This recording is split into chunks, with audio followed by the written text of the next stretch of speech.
Hoje a gente vai falar de um assunto que é um pouquinho delicado, não muito, mas bastante importante. Eu sou Yair Alon e esse é o Zoar Diário.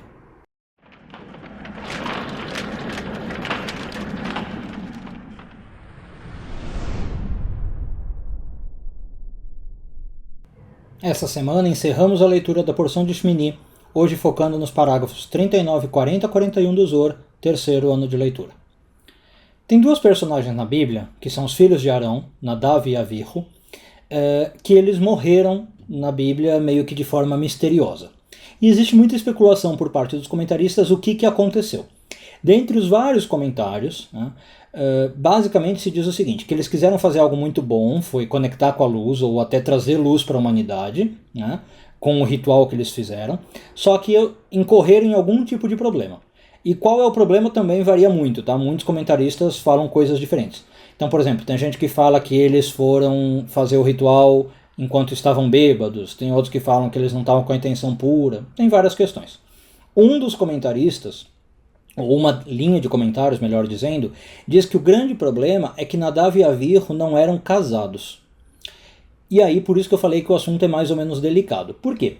Existem alguns cabalistas, e rabinos acho que todos, mas cabalistas alguns, que vão dizer que uma pessoa não é completa, que ela não consegue se espiritualizar enquanto ela não tem um parceiro do sexo oposto junto a ela.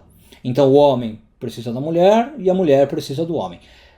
Só uma ressalva, a mulher precisa menos do homem do que o homem da mulher, tá? Do ponto de vista espiritual, mas a ideia é, eu preciso de um casal de sexo oposto para evoluir. Agora, como eu falei, alguns cabalistas acham isso. Eu, particularmente, não sou dessa linha. Eu não acredito que é algo físico. Quando a gente fala que precisa dessas energias opostas, masculino e feminino, eu acho que estamos falando realmente de energia, não de algo material. Então, eu, Yair, e alguns concordam comigo, acho que a gente está falando assim, eu preciso na minha alma ter uma polaridade masculina e feminina interessante para poder evoluir como pessoa, para poder me espiritualizar. Se eu for para um dos extremos e desenvolver só energia masculina ou só energia feminina, eu não vou nem dizer que não dá para se espiritualizar, mas é mais difícil. O método mais eficiente da gente se elevar é com esse casamento, vamos chamar assim.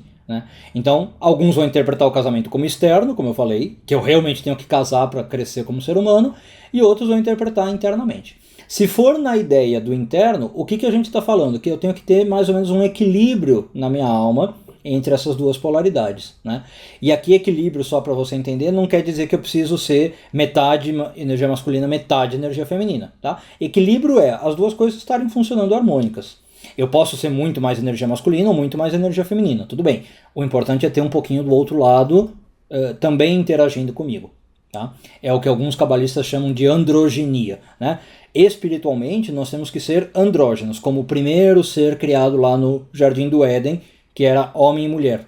Se você for lá no Gênesis, você vai ver isso. Então, como eu falei, é um assunto meio delicado, ficar falando disso, de casar, não casar, gênero e tal, mas eu acho que é um assunto extremamente importante. Tá? Então, a conclusão, acho que cada um pode tirar qual linha vai seguir, mas na minha visão é isso. Energeticamente, na nossa alma, eu preciso realmente ter aí junção de masculino e feminino, e isso me permite evoluir com mais facilidade, me tornar uma pessoa mais espiritualizada, mais conectada com Deus.